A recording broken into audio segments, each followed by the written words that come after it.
Mentari sore menyinari desa Sekarwangi, namun suasana hati warga terasa kelam. Raden Angga, putra tunggal Ki Demang, kepala desa yang disegani, telah menghilang. Angga, pemuda tampan namun terkenal durhaka, meninggalkan rumah tanpa pamit, meninggalkan ibunya, Nyai Sekar, yang hatinya hancur karena ulahnya. Angga memang anak yang bermasalah. Ia tak pernah menghargai jeripayah orang tuanya. Ia lebih suka berfoya-foya dengan teman-temannya, menghabiskan harta kekayaan ayahnya untuk judi dan perempuan. Ia seringkali membantah dan melawan orang tuanya, bahkan sampai tega mengusir ibunya dari rumah. Suatu hari, Ki Demang jatuh sakit keras. Nyai Sekar merawat suaminya dengan penuh kasih sayang. Siang dan malam tak pernah meninggalkan sisinya, Angga. Ia malah asyik berpesta pora dengan teman-temannya, tak peduli dengan kondisi ayahnya yang kritis. Ia bahkan menjual beberapa perhiasan ibunya untuk menambah modal judi. Ketika Ki Demang meninggal dunia,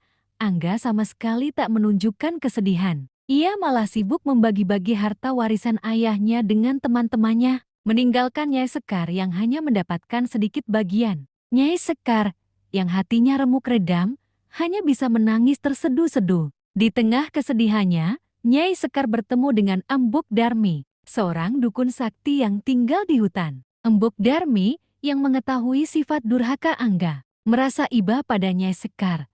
Ia pun memberikan sebuah ramuan dan berkata, "Berikan ramuan ini pada Angga.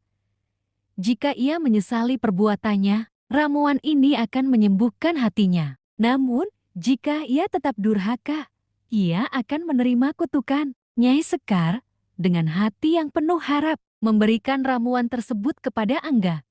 Namun, Angga malah membuang ramuan itu dan menertawakan ibunya. "Kau pikir aku akan menyesal? Aku akan hidup senang dengan harta warisanku," teriaknya. Seketika itu juga, tubuh Angga berubah. Kulitnya bersisik, tangan dan kakinya berubah menjadi kaki ular. Dan ia merangkak di tanah sebagai seekor ular hitam besar dan mengerikan. Ia meraung kesakitan, menyesali perbuatannya. Namun kutukan Embuk Darmi telah terlanjur terucap. Angga, yang kini menjelma menjadi ular, hidup terasing di hutan. Ia merasakan penderitaan yang luar biasa. Ia merindukan kehidupan manusianya, namun tak mampu mengubah takdirnya. Ia hanya bisa menyaksikan manusia dari kejauhan, merasakan kesepian dan penyesalan yang mendalam. Bertahun-tahun Angga hidup sebagai ular, menelan rasa sakit dan penyesalan. Ia menyaksikan betapa besarnya kasih sayang ibunya, dan betapa bodohnya ia telah memperlakukan orang tuanya. Ia menyesali semua perbuatan buruknya.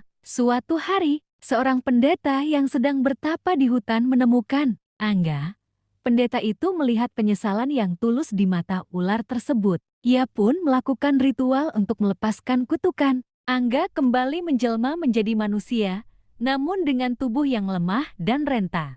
Angga kembali ke desa Sekarwangi, memohon maaf kepada ibunya. Nyai Sekar, meskipun hatinya masih terluka, memaafkannya. Angga menghabiskan sisa hidupnya dengan bertobat, membantu orang-orang miskin, dan selalu mengingat pelajaran berharga dari kutukan yang telah mengubah hidupnya. Kisahnya menjadi legenda yang diturunkan dari generasi ke generasi, sebagai pengingat akan pentingnya berbakti kepada orang tua dan menghargai kasih sayang mereka.